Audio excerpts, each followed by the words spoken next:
Someone is buying your company from inside the shadows, Amara Brooks said, placing a silver serving tray on Viktor Hale's breakfast table as if she had announced the weather. Viktor looked up from the financial pages, his gray eyes narrowing beneath the quiet authority that made board members sit straighter and rivals lower their voices. At 40, he was the white heir to a family empire whose legitimate holdings stretched from freight terminals to luxury hotels, while old rumors still used the word Mafia whenever his name appeared in print. Amara, 30, an African-American woman with deep brown skin and a composed gaze, had worked in his Manhattan penthouse for 11 months. She wore a charcoal Maid uniform with a white collar. Her natural black hair gathered into a low bun, and she usually spoke only when a household matter required it. This morning, however, she slid a folded proxy notice beside his coffee. 3 shareholder names had changed mailing addresses within the same week. Each address led to a different office suite. Yet every suite shared a registered agent connected to Luca Moretti, Viktor's polished competitor and former family ally. Viktor did not touch the paper. He studied Amara instead. How did you know what to look for? She met the question without apology. Before her mother became ill, Amara had worked as a junior compliance analyst at a brokerage firm. She had left after a supervisor blamed her for reporting suspicious trades that senior executives preferred to ignore. Housekeeping paid less, but it kept medical bills current and her name out of another scandal. Viktor asked why she had never listed that experience. Amara answered that powerful men often valued information only after deciding who was allowed to possess it. The remark should have offended him. Instead, it exposed the cost of his own habits. He had spent years trusting titles, inherited loyalties, and sealed conference rooms, while the woman who cleaned those rooms had noticed the pattern everyone else missed. By noon, Viktor's private attorney, Elena Park, confirmed that Moretti-linked entities had quietly accumulated nearly 9% of Hale Meridian Group's floating shares, just below several disclosure thresholds when viewed separately. The purchases were legal on paper, but coordinated in purpose. Someone inside Hale Meridian had supplied shareholder timing, voting maps, and windows when Viktor's defenses were weakest. At the next board meeting, Moretti could launch a hostile bid and claim the company before the market understood what had happened. Viktor asked Amara to remain in the study. She expected thanks and dismissal. Instead, he locked the proxy notice inside his desk and said, "You found the door they are using. Now help me discover who opened it." Amara looked at the city beyond the glass, then back at the man whose empire could crush her career a second time. The first question was no longer whether Moretti was buying the company. It was whether Viktor could trust the one person his world had trained him not to see. Amara agreed on 3 conditions. Her employment record would remain separate from the investigation. Her mother's health insurance would not become leverage, and every conclusion would be supported by documents that could survive public scrutiny. Viktor accepted without bargaining, which unsettled her more than resistance would have. He moved their work from the penthouse study to a secure records room beneath Hale Meridian's Midtown headquarters, where windowless walls held decades of board minutes, acquisition files, and shareholder correspondence. Elena joined them after midnight with access logs and a warning. Moretti had requested a meeting with 2 independent directors, claiming he wanted to discuss strategic alternatives. That phrase could mean partnership, but the timing made it sound like a knife disguised as stationery, and no one in the room needed the metaphor explained. Viktor's first instinct was to freeze all internal access and confront the board. Amara stopped him. A sudden lockdown would alert the insider and drive the evidence underground. She proposed a controlled test instead. Place 3 slightly different versions of a harmless refinancing schedule in separate executive folders. Then watch which version reached Moretti's advisors. Viktor disliked deception inside his own company, yet he recognized the logic. Trust could not be demanded. It had to be measured. Over the next 2 days, Amara worked in plain sight as a member of the penthouse staff, while quietly cataloging who entered Viktor's home office during scheduled dinners. She noted that Marcus Reed, Hale Meridian's chief financial officer and Viktor's friend since business school, arrived twice without appearing on the guest calendar. Marcus claimed he was reviewing debt covenants. His explanations were precise, his tone loyal, and his silver cuff links carried the company crest Viktor had given him 15 years earlier. Amara found no direct proof against him, only a habit of standing too close to locked drawers. Meanwhile, Moretti's buying accelerated through investment vehicles in Delaware and Nevada. Elena calculated that if he crossed 12% before Hale Meridian's annual meeting, he could rally dissatisfied funds, replace 3 directors, and force Viktor into a sale.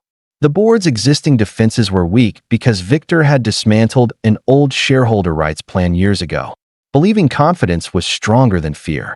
Amara read the archive plan and noticed a clause allowing the board to issue discounted rights to every shareholder except an acquirer who exceeded a defined threshold. The market called it a poison pill. It would dilute Moretti's stake and make the takeover prohibitively expensive. But activating it could damage Viktor's reputation, anger investors, and appear like an autocrat protecting his throne. Viktor asked whether she thought he should use it. Amara answered that the real question was not whether he deserved to keep control. It was whether employees, pension funds, and ordinary shareholders would be safer under him than under Moretti. Before Viktor could respond, Elena's secure phone lit with a leaked copy of one test refinancing schedule. It was the version placed only in Marcus Reed's folder.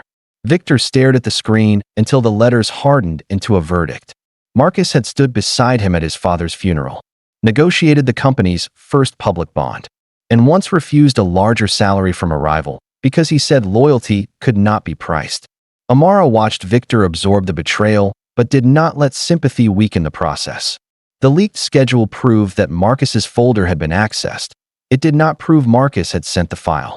Elena pulled badge records and found that 2 executive assistants, an outside auditor, and a facilities manager had entered the finance floor during the relevant hours. Viktor wanted Marcus brought in immediately. Amara reminded him that accusation without full evidence could hand Moretti exactly what he needed: divided leadership, public scandal, and an excuse to demand emergency governance. Viktor's power had always come from decisive action, but now restraint required more strength than command. He agreed to wait. Their next step was to map the flow of shares. Amara created a wall chart linking shell companies, custodial banks, and beneficial owners. She used colored thread from a sewing kit because the secure room had no presentation supplies. The pattern revealed that Moretti's entities bought most aggressively after private forecasts showed temporary weakness in quarterly revenue. Someone was not merely sharing board schedules. The insider was delivering confidential performance data before public release. Elena insisted they preserve every digital trace under legal privilege. Viktor began spending nights in the records room, jacket removed, white shirt sleeves rolled, speaking less like a boss and more like a man forced to examine his own isolation. Amara learned that he had inherited control at 32 after his father's sudden death and had answered every challenge by making himself indispensable. Employees respected him, competitors feared him, and almost no one knew when he was uncertain. He asked why she had trusted him with the proxy notice. She said she had trusted the evidence and wanted to see what he did with it. In return, he showed her a sealed personnel appeal from her old brokerage firm that Elena had obtained legally through counsel. The file suggested her former supervisor had been disciplined months after Amara left, but her record had never been corrected. Viktor offered to pressure the firm. Amara refused. She would accept help gathering documents, not influence purchased through fear. Viktor nodded, and for the first time she saw approval without possession in his expression. Then Elena found another anomaly. Moretti had not funded the purchases entirely with his own money. A credit facility guaranteed by Hale Meridian Assets had indirectly supported the campaign, meaning someone inside the company had pledged corporate strength to finance the attack against it. Only 3 executives had authority to arrange such collateral, and Marcus was one of them. The other 2 were Viktor himself and a board vice chair hospitalized for 6 weeks. The signature block on the guarantee carried an authentication code assigned to Viktor. The code made Viktor the apparent architect of his own downfall. Elena verified that it was authentic, generated from his executive token at 2:14 a.m. on a night 3 months earlier. Viktor remembered that night because Hale Meridian had hosted a charity gala at the penthouse. Moretti attended. Marcus stayed late, and Amara managed the household staff until dawn. Security records showed Viktor's token leaving the study once. When Marcus carried a locked document case to the elevator at 2:09, Viktor insisted he had never approved the guarantee. Amara believed his reaction, but belief was not proof. She asked to review the gala service logs.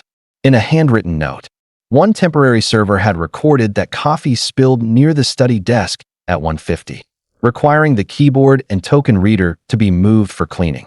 Amara remembered Marcus volunteering to supervise the cleanup while Viktor spoke with donors in the ballroom. Elena traced the temporary server's agency and learned that the worker had been requested by name through a vendor partly owned by a Moretti cousin. The shell company buying and staged access now aligned. Yet the evidence still did not establish who entered the code or whether Marcus knowingly participated. Viktor faced an immediate choice. The annual board meeting was 6 days away, and Moretti's stake had risen to 11.4%. Waiting for perfect proof could cost the company. Acting too soon could make the poison pill look like personal entrenchment. Amara proposed a middle path. Viktor would disclose the unusual accumulation to the independent directors, recuse himself from the vote on the rights plan, and submit the evidence to an outside forensic firm chosen by the board. That would reduce his control but increase legitimacy. Viktor resisted because surrendering control had never protected his family. Amara answered that protection built only on obedience became another kind of weakness. Her words landed because he knew she was not speaking only about governance. He had asked her to save his company, yet their work depended on whether he treated her judgment as equal to his authority. At the emergency board session, Viktor followed her plan. He presented the facts, disclosed the authentication trail, and left the room before the directors debated the poison pill. Outside, he found Amara beneath a wall of framed founders, none of whom looked like her. He told her that if the board removed him, she would still receive legal support to clear her record. Amara said she had not agreed to become his project. He replied that she was not a project. She was the person who had insisted he become accountable. The doors opened before either could say more. The board approved a temporary rights plan, effective if any buyer crossed 12%. But one director voted against it and immediately called Moretti. The identity of that director was hidden from the minutes, and someone inside the room had warned the enemy. The poison pill changed the battlefield, but not the danger. News of the rights plan reached the financial press before the market opened, and commentators accused Viktor of protecting a family dynasty at shareholder expense. Moretti appeared on a business network, speaking calmly about modernization, transparency, and unlocking trapped value. He never mentioned the secret purchases or the company-backed credit facility. By noon, Hale Meridian stock had fallen 7%. Employees were receiving anonymous messages about layoffs, and pension funds demanded a public explanation. Viktor could have attacked Moretti's character, but Amara urged him to explain process instead of motive. Together, they drafted a statement confirming that the board had adopted a temporary, reviewable plan while an independent investigation examined coordinated acquisitions and possible misuse of corporate assets. Viktor removed every sentence that sounded defensive. Amara removed every sentence that asked the public to trust him because of his name. The final statement steadied the stock and bought them 48 hours. That evening, Marcus requested a private meeting. He arrived at the penthouse pale but composed. He admitted arranging the credit facility but claimed Viktor had approved it verbally as part of a confidential joint venture with Moretti. When Viktor denied the conversation, Marcus produced a memorandum bearing Viktor's digital signature. Elena found the signature technically valid. Marcus then suggested Amara had misunderstood complex transactions because she was not trained at their level. Amara asked him to identify the joint venture's legal purpose, expected return, and board authorization. He offered vague phrases, then accused Viktor of sacrificing an old friend to impress an employee. The insult revealed his fear of the relationship forming between them because it broke the hierarchy he had exploited. Amara placed the gala service log on the table and asked why he had supervised a spill outside his responsibilities. Marcus said he was helping. Elena asked why the document metadata showed the memorandum created 2 days after the guarantee. Marcus stopped speaking. Still, he did not confess. He demanded counsel, and Viktor let him leave, understanding that pressure would produce nothing usable. After Marcus departed, Amara found a faint indentation on the memorandum where another page had been written above it. Using angled light, Elena photographed the pressure marks. They formed part of a routing number and the words, "Family Trust." The number led to a private account controlled by the hospital-bound vice chair's adult son, who worked for Moretti's advisory bank. Moretti had bought cooperation by exploiting family debts, and Marcus might be partner or hostage. Viktor asked why Amara still looked troubled. She pointed to the memorandum date. It was created after the guarantee, but before she found the proxy notice. Someone had prepared a false defense before anyone knew the scheme was exposed. Moretti had anticipated discovery, prepared the public narrative, and planned to frame Viktor from the beginning before any defense could form. Framing Viktor transformed the takeover from a contest of ownership into a contest of credibility. If Moretti could appear to prove that Viktor had secretly pledged company assets and then adopted a poison pill to conceal it, regulators and shareholders might remove him even if the acquisition failed. Elena secured a court-supervised preservation order for servers, vendor records, and authentication logs. Amara returned to the penthouse household archive, where invoices were stored by date. She reasoned that a plan requiring staged access, temporary staff, and late-night document handling would leave ordinary traces beyond executive systems. In the gala folder, she found a catering invoice revised 3 times. The final version charged Hale Meridian for 12 temporary servers, but only 11 names appeared on security clearances. The missing worker had received payment through a payroll card activated with the address of Marcus Reed's mother. Elena warned that family linkage did not prove Marcus recruited anyone. Amara agreed, then compared handwriting from the service log. The note about the coffee spill had been written by a different person than the assigned supervisor. The false server had inserted the event to make access look accidental.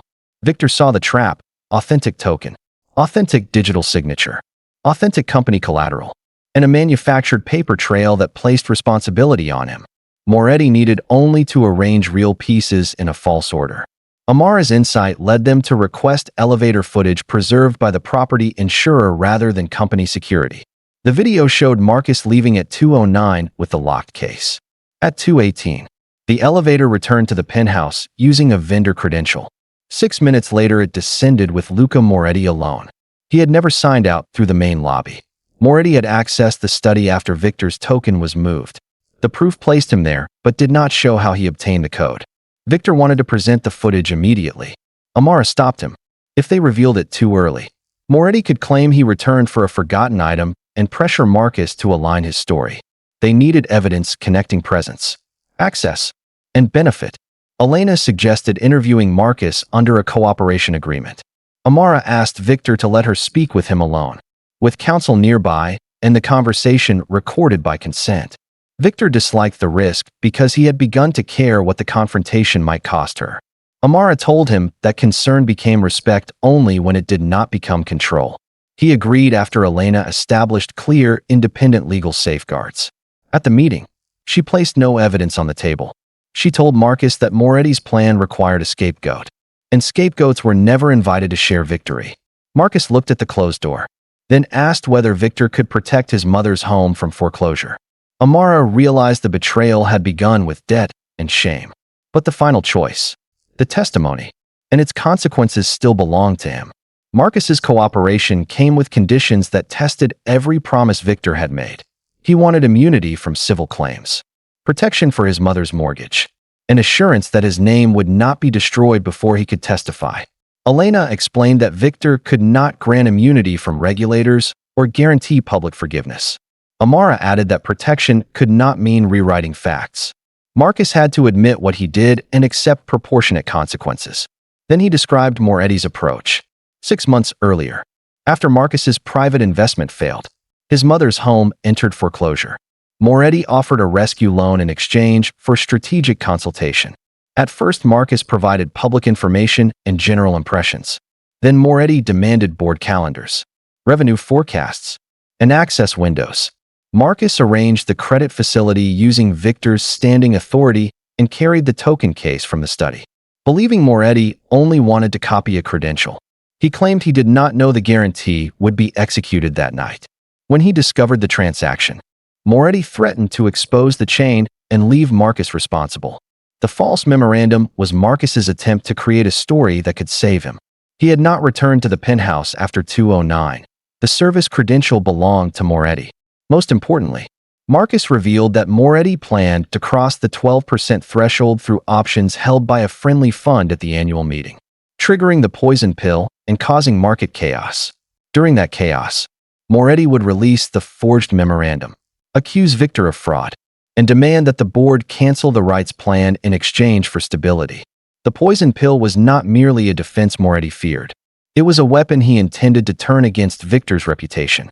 Amara asked whether independent evidence supported his account. He provided encrypted emails, mortgage documents showing Moretti's intermediary, and a voice message instructing him to keep Viktor inside the signature. Elena verified the timestamps and transferred everything to the forensic firm. The three clues converged: coordinated shell purchases, staged gala access, and the false memorandum prepared before discovery. Viktor faced another moral choice. He could quietly pay Marcus's family debt and secure loyalty, repeating Moretti's method. Instead, he authorized Hale Meridian's Employee Hardship Foundation to purchase the mortgage at fair value under a policy open to any qualifying employee, with independent review and no condition tied to testimony. Marcus would still face discipline and legal exposure, but his mother would not become currency. Amara recognized the significance. Viktor was learning to protect people without owning them. That night, on the terrace above Manhattan, he thanked her for teaching him the difference. She answered that he had chosen the lesson. He asked whether she would leave once the investigation ended. Amara said her future could not be negotiated during a crisis. Before the silence deepened, Elena called. Moretti had accelerated the option exercise. The threshold would be crossed at the opening bell, and the public showdown would begin before the board could meet. At 9:31 the next morning, Hale Meridian's shareholder rights plan activated. New purchase rights were issued to eligible shareholders, excluding the Moretti-linked group, diluting its position and sending trading volume to record levels. Moretti immediately released the false memorandum and accused Viktor of using a poison pill to hide unauthorized borrowing. Cameras filled the sidewalk outside headquarters. Employees crowded internal message boards. Two independent directors called for Viktor's suspension. The plan had unfolded as Marcus predicted, but Moretti had not anticipated that the board's forensic firm already possessed the underlying evidence. Viktor could have remained behind counsel and let documents speak in private. Amara urged a public process because the attack itself was public. Elena arranged an emergency webcast for shareholders, employees, and regulators, with the independent board chair presiding. Viktor entered the conference hall in a dark navy suit, controlled but no longer armored. Amara wore a tailored cream blouse and charcoal trousers rather than her maid uniform. She had refused Viktor's offer of a corporate title before the hearing, insisting that testimony should not be purchased with promotion. Moretti sat across the room beside his advisors. The board chair began with the forged memorandum. Elena presented metadata proving it was created after the guarantee, then displayed elevator footage showing Moretti returning to the penthouse under a vendor credential. Moretti claimed he had retrieved a personal item.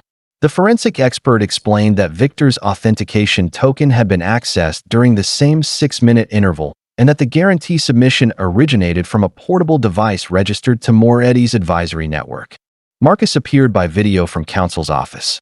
He admitted sharing confidential information, arranging the credit facility, and helping create the false memorandum. He also testified that Moretti had directed the plan and threatened to expose his family debt. Moretti's attorney attacked his credibility. Amara then provided the household records, the revised catering invoice, the non-existent 12th server, the handwriting discrepancy, and the vendor ownership trail. Each item was ordinary alone. Together, they proved the gala access had been staged before the transaction. The final evidence came from the friendly funds option agreement, obtained through the preservation order. It showed Moretti had promised a premium if the poison pill triggered, and Viktor was removed within 10 days. The strategy depended on manufacturing the instability Moretti claimed he would cure. The board chair asked Viktor whether he would accept an independent review of the rights plan every 30 days and a shareholder vote if it remained beyond 6 months. He agreed, then offered to separate the chief executive and board chair roles, publish stronger controls, and create a protected reporting channel overseen by independent directors. Moretti expected Viktor to cling to power. Instead, Viktor made accountability the condition of keeping it. The board maintained the poison pill temporarily, rejected Moretti's proposal, and referred the evidence to regulators. When asked who had saved Hale Meridian, Viktor said, Amara Brooks found the truth, and she insisted that truth belonged to everyone. The room fell silent, and Amara understood that the final choice was hers. Moretti's coordinated entities unwound their positions under regulatory scrutiny, and the friendly fund canceled its option agreement. Hale Meridian stock recovered gradually as the independent board released verified findings. Marcus resigned, entered a cooperation agreement with authorities, and accepted a multi-year ban from serving as an officer of a public company. The Employee Hardship Foundation completed the purchase of his mother's mortgage through its normal review process, proving that mercy did not require concealment. The hospital-bound vice chair stepped down after investigators confirmed that his son had supported Moretti's financing network. Viktor remained chief executive, but an independent director became board chair, and the poison pill received a 6-month sunset unless shareholders approved an extension. The company survived not because Viktor preserved every ounce of control, but because he gave enough away to make trust possible. Amara's professional record was formally corrected after Elena submitted the brokerage evidence to an industry review panel. Her former firm acknowledged in writing that her original compliance concerns had been valid. Viktor did not pressure them, and Amara knew because Elena showed her the correspondence. Hale Meridian offered Amara a role as Director of Ethics and Operational Integrity, reporting to the independent board committee rather than Viktor. She accepted after negotiating authority, salary, and protections in writing. She resigned from the penthouse staff, moved her mother into a quieter apartment in Harlem, and began wearing her hair in soft natural curls at the office. 3 months after the shareholder meeting, Viktor invited her to the penthouse for dinner. There were no employees present, no documents on the table, and no crisis-requiring agreement. He had replaced the old company crest in the study with a framed copy of the new reporting charter. Amara smiled, but told him governance reform was not romantic. Viktor said he was trying to show that her influence had changed what he chose when she was not in the room. He told her he cared for her, but he would not ask for an answer tied to her job, gratitude, or the night they saved the company. Amara reminded him that his name carried power through every room. He agreed and said the decision had to remain hers. Repeated freely over time, she asked what he would do if she said no. He answered that he would respect her, work beside her under the rules they had built, and never make distance a punishment. That response resolved the question she had carried since the proxy notice. She chose to begin with one dinner, then another, and with the right to stop at any point. A year later, shareholders voted to retire the poison pill after governance reforms reduced the risk of another secret takeover. Amara led the meeting that announced the decision. Viktor sat in the audience, not at the center of the stage. Their relationship had grown through transparent calendars, difficult conversations, visits with her mother, quiet weekends, and disagreements neither tried to win through status. When the room emptied, he waited until she approached him. He offered his hand, and she took it because there was no contract, emergency, debt, or hidden purchase beneath the choice.